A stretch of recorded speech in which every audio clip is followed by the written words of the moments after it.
Welcome back. We are now taking a look at adding and subtracting radicals. The first thing to note here is we have this concept of like terms. Now in the past it had to be the same variables with the same powers. Radicals are just a weird kind of power, so the same rules apply. So in radicals case, the power part, like the fractional exponent part, has to be the same. So it has to be the same kind of radical, which is what's quote unquote wrong with the second line here. Square root of 2x and cube root of 2x are not the same. Likewise, the line below, x versus y, they must be the same variables with the same powers. So if it was x and x squared, not like. Even though they're under the same kind of square root and the number part's the same, not like. If I had 2x and 3x, they're not like, because everything under the radical has to match for us to be able to treat them as like terms. So for a lot of our problems, the way we were just reducing radicals, a lot of times we have to reduce the radicals, then see if there's like terms, and if they are, combine them. Again, this is why we have fancy calculators. So let's take a look at A here. Now we have this, assume variables represent positive real numbers. As far as I can tell, every question on your homework has that phrase. And what that means is you don't have to worry about absolute value crap. Be happy. It's not difficult, it's just annoying. All right, so I have -4 onto the cube root of 5w, plus 9 onto the cube root of 5w, minus 11 onto the cube root of 5w. So I want you to notice, like I was very deliberate in the way I said that. So this is -4 cube roots of 5w, plus 9 cube roots of 5w, minus 11 cube roots of 5w. Like now I'm deliberately trying to shove it all into one thing. As long as the things are the same, you can actually think of it as -4 things plus 9 things minus 11 things. So you're just counting things, adding and subtracting things. It's your final answer. The units, quote unquote, will be the same thing. So -4 things plus 9 things is 5 things. I'm just going to put a little thought bubble for things. Minus 11 things. So 5 minus 11 would be -6 things, with things now being the cube root of 5w. So just like if I had -4 ugly plus 9 ugly minus 11 ugly, I would end up with -6 ugly, and then I just have the actual ugly. So remember in the past I told you U stood for ugly. I could write this all in terms of U, and then I would just have to fill back in what I was calling U in this instance. All right, let's take a look at B. So I've got two different numbers inside the radicals, so already they're not like radicals. And then I look, okay, well, they both have a single C under the radical, that's good, but then my D's aren't the same either. So these may be like, they may be not like, but for sure I have to reduce the radicals, so we're gonna start with that. So I got 75 to deal with. And I know that is 3/4, and our lovely 25 again. So I've got a pair of 5s, so that is now a 5 outside the radical. And a 3 inside. Then I have a C inside, it's just a single C, so it is not coming out. Cannot get past our invisible 2. D to the 4th though. I do have pairs there. In fact, I have 2 pairs. So it'd come out as D times D, which is D squared. And there are no longer any D's inside the radical. So I have 5D squared onto the square root of 3C. Now over here I have stuff in front. So we're going to copy the stuff, and then we'll figure out the other stuff we need to write. So I'm going to take 75 and move it. So 27 is hopefully more familiar by now, 3 times 9. So it is indeed a group of 3 3s. but we are square rooting, not cube rooting. So a pair of the 3's are going to come out as a single 3. They break out, but the last 3 is still left over inside. And if you sneak a peek back at our radical, that's actually what we want to see if these are going to be like. The c stays as well, yes. And then I had a d squared, which square roots to a d. Ah, yeah, it's starting to shape up now, huh? So this one's still 5d squared, square roots of 3c, plus, so this is just multiplication, not any distribution. I'm just reordering so I can combine things that work together. 6 times 3 is 18. D times D is D squared, square roots of 3C. All right, so let me use my handy dandy highlighter. D squared square root of 3C. D squared square root of 3C. Same units. So 5 uglies plus 18 uglies is 23 uglies. Just like before, it was like 5 apples plus 18 apples is 23 apples. It does not suddenly become square apples.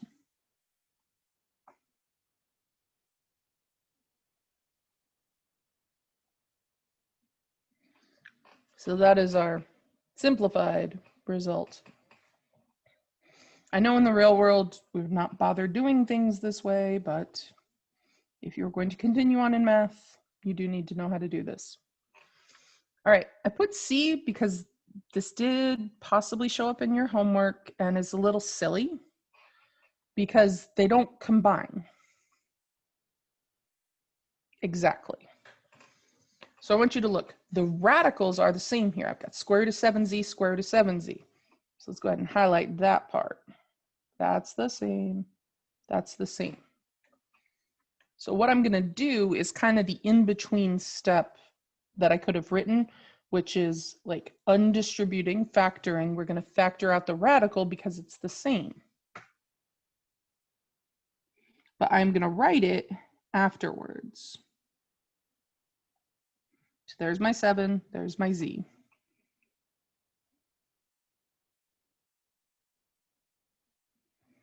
So the 8 and the 3z are not like terms. I can't combine those. It doesn't become 11z or anything like that. You could write it 3z plus 8 if you want. But all we've done is factored out the radical. And there were some problems in the homework where this was the only step to take. And it can be confusing because it's like, they're not like terms. Like they don't merge down to one term. They don't, but the radical is the same. So you can factor it out technically. And there are occasions where that is useful to do later in math. So that's why we cover it here. All right, and then we have D, which is probably a favorite of math teachers everywhere doing some type of problem like this. Because it's like, oh, look at the cool thing the radicals do. Yeah, but you got to think a lot to make them do it. Okay, so it is quite likely all of these are not like terms. Like once you start seeing more than 2, it's like, they're not all going to be like. Yeah. Hint, hint, nudge, nudge, wink, wink. But each one of these does break down and reduce further. So right now, they're definitely all different, but hopefully after we reduce them, at least 2 of them will be like radicals and we can combine those. So square root of 28, let us consider 28, that is even. That is indeed 2 14s. 14 is more familiar. 2 times 7. We haven't had a lot of 7s. My dreaded least favorite number. But for sure, that is a pair of 2's there. So I've got a 2 outside and a leftover square root of 7. All right, let's take a look at that 32 now. Again, even, that is 2 16s, and 16. Yes, this is a more comfortable number, 4 times 4. And because if you notice that it is 4 times 4, you might be like, oh, that's a pair of 4s. I could stop there. You could actually. As long as it's like a pair of the same, or like when you see a pair of the same that are in the process terminal numbers. Like right now, the 4s are the end. I haven't split them more. So I could stop now and write the 4 outside and then the leftover 2 inside. If you don't notice that, or if you're doing the breakdown differently, you may not see it this way, in which case they break down further as a bunch of 2s. And we end up with a 2 outside and another 2 breaking out. 2 times 2 gets us back to that 4 I was talking about. And our leftover 2. But the term itself also has another 2. Be on the lookout for this, because this, like, the powers of 2 stay relatively low. Like 64 is a power of 2. And then 2 64s is 128. 128 isn't that bad. It is just nothing but 2s though. So you'll very often see a lot of 2s in radical problems. That's why I do not like picking it for a guess and check, because 2 screws everything up. It like always works, even when you don't want it to. So I have the 2 from the original problem. And then I have the 2 2s that are breaking out. I'm just going to write that as a 2 squared. And the leftover 2. All right. Just go ahead and move that over. So now we just have 63 to consider, which is certainly a nicer number. That is 9 times 7. And so we have a pair of 3s. The minus from the original problem, a 3 coming out, and a 7 left over. So, aha. One of my terms has a square root of 2. The other 2 are square roots of 7. So I can combine the square roots of 7, but the square root of 2 is going to be stuck on its own. We can write it in either order. There definitely is no preference. In this case, though, it looks like the square root of 7s are going to end up negative. So I tend to write negative things second. So it looks like subtraction and it's less typing. Really, it doesn't matter.